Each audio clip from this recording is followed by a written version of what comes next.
in those safe havens, which they have not done. Senator Clinton.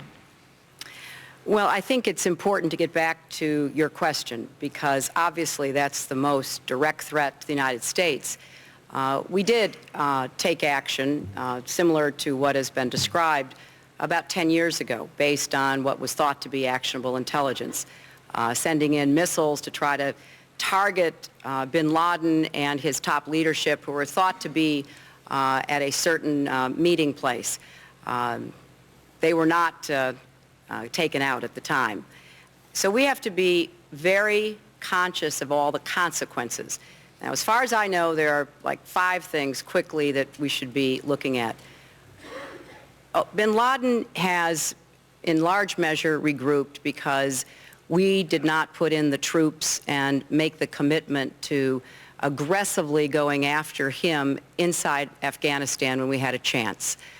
Therefore, we need more NATO troops and a faster effort to train the Afghan army so that we do have the personnel and the technology, including the Predators, to be able to be on the spot at the time to try to move as quickly as possible.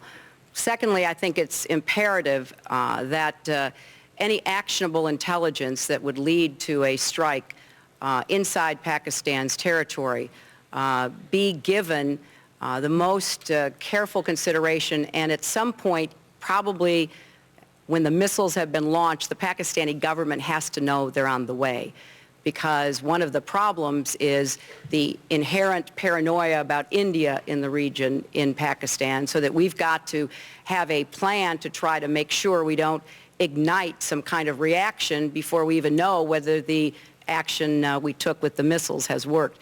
Real quickly, thirdly, so far as we know right now, the nuclear technology is considered secure. But there isn't any guarantee, especially given the political turmoil going on inside Pakistan.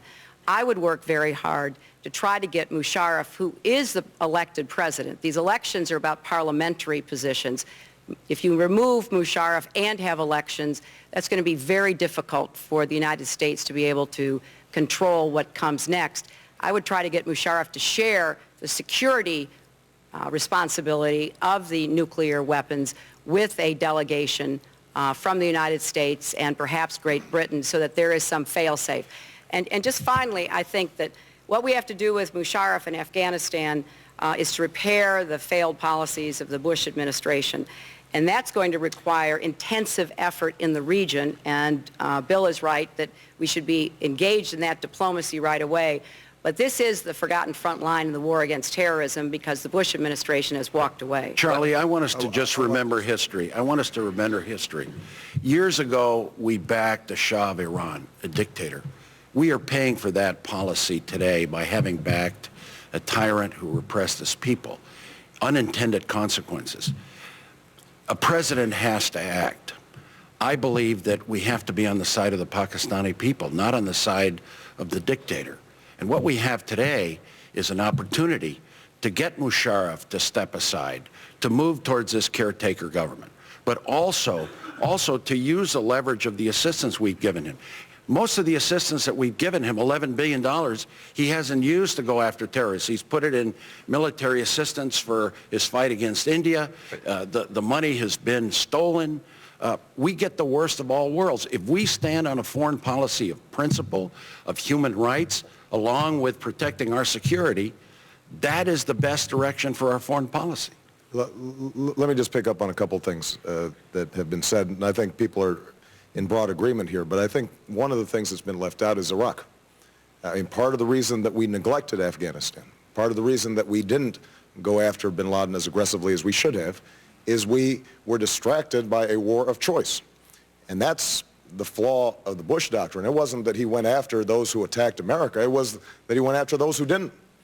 And as a consequence, we have been bogged down, paid an extraordinary price in blood and treasure, and we have fanned the anti-American sentiment that actually makes it more difficult for us to act in Pakistan. Just one more point I want to make on this, Charlie. I think it is absolutely true that we have to, as much as possible, get Pakistan's agreement before we act. and that's always going to be the case. But we have to make sure Yep. that we do not hesitate to act when it comes to al-Qaeda, because they are currently stronger than they were at any time since 2001, partly because we took our eye off the ball. I want to agree to another question, and it really is the central one in my mind in nuclear terrorism. The next president of the United States may have to deal with a nuclear attack on an American city. I've read a lot about this in recent days. The best nuclear experts in the world say there's a 30% chance in the next 10 years. Some estimates are higher. Graham Allison at Harvard says it's over 50%. Senator Sam Nunn in 2005, who knows a lot about this, posed two questions that stick in my mind, and I want to put them to you here. On the day after a nuclear weapon goes off in an American city, what would we wish we had done to prevent it? And what will we actually do on the day after? Senator? Well, you asked me? Yep. Well, let me say first, this is the very point I was making a few minutes ago. In the short term, we're faced with very, very serious threats about the possibility of these nuclear weapons getting in the hands of a terrorist group or somebody who wants to attack the United States of America. The first thing is we have to immediately find out who's responsible and go after them. And that is the responsibility of the President of the United States. Because if someone has attacked us with a nuclear weapon, it means they have nuclear technology. It means they could have gotten another nuclear weapon into the United States that we're unaware of. We have to find these people immediately and use every tool available to us to stop them.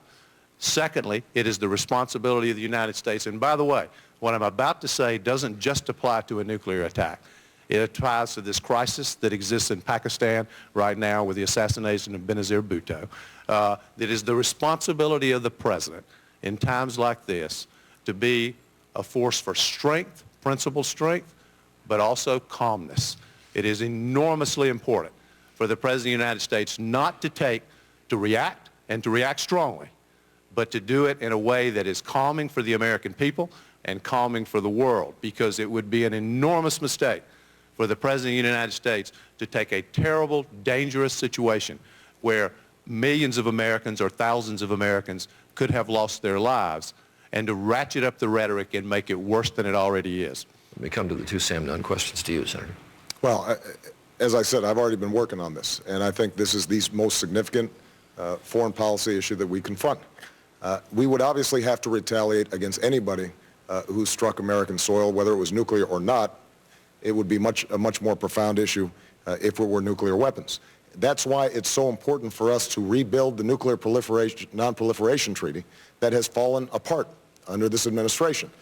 We have not made a commitment to work with the Russians to reduce our own nuclear stockpiles. That has weakened our capacity to pressure other countries to give up nuclear technology. We have not locked down the loose nuclear weapons that are out there right now. These are all things that we should be taking leadership on. And part of what we need to do in changing our foreign policy is not just end the war in Iraq. We have to change the mindset that ignores long-term threats and engages in the sorts of actions that are not making us safe over the long term. And I know, Senator Clinton, you've worked on this as well. Yes, I have. But in terms of retaliation, this is not likely going to be a state that sets off a nuclear attack in the city. It's going to be a stateless group. Well, the first part of your question was what would we wish we had done, and I have worked on this and passed legislation to move in the direction that I think we should go, to have a very high level of commitment from the White House, including a person responsible in our government for marshaling our resources against the proliferation of nuclear weapons. There has to be a better organizing effort to make sure that every part of the United States government is working together. I don't think we've done what we need to do on Homeland Defense. You started that segment talking about the ease with which ABC smuggled things into this country. We haven't done enough on port security. We have not made the kind of commitment that is necessary to protect us from this kind of importation. Charlie. But let me just add that when you look at where we are, the stateless terrorist will operate from somewhere. I mean, part of our message has to be there is no safe haven. If we can demonstrate that the people responsible for planning the nuclear attack on our country may not themselves be in a government or associated with a state, but have a haven within one.